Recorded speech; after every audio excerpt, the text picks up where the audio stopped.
We are now officially in an election cycle. The 2019 Lok Sabha elections are less than a year away and the ruling BJP is all set to launch its campaign blitzkrieg. But what about its ideological fountainhead, the RSS? Well, as it turns out, they too have their battle plans all drawn out. The RSS recently held a meeting to chalk out their strategy. Among other things, they decided to have report cards for members of parliament so that they know problem areas where more work is required.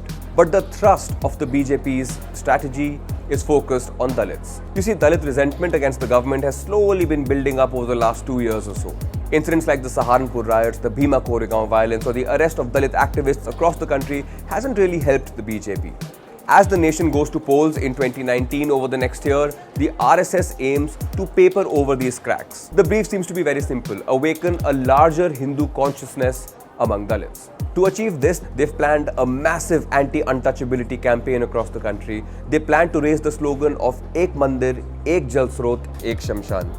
What is the sort of larger political messaging behind a slogan like this, and how does it complement the BJP's own strategy? This is more like a slogan, more like a clarion call. It's more like a war cry that this has to happen now. And if the changes begin right now, it may just reflect and prove advantageous to the BJP in the run-up to 2019. The BJP is feeling that there is an anti-Dalit perception that is being associated with the party.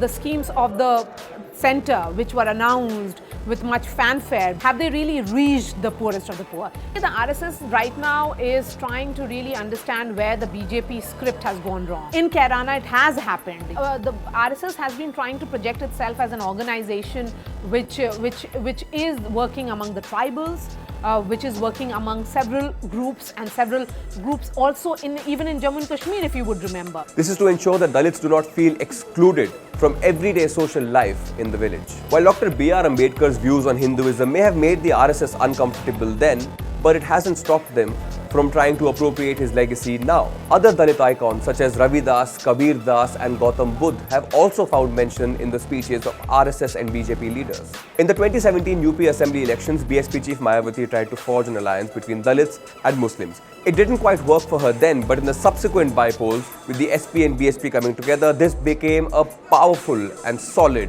voting bloc. Just ask the voters of Gorakhpur, Phulpur and Kairana. For the RSS's plan to succeed, this electoral alliance will need to be broken. But before the RSS can counter the moves of the opposition, it needs to set the BJP's own house in order. After the Bharat Bandh in April this year, a galaxy of Dalit MPs from the BJP had expressed their displeasure against the government. So before the RSS convinces Dalits outside the party to vote for the BJP, it needs to convince Dalit leaders within the BJP that there is enough space for the community within the larger Sangh Parivar.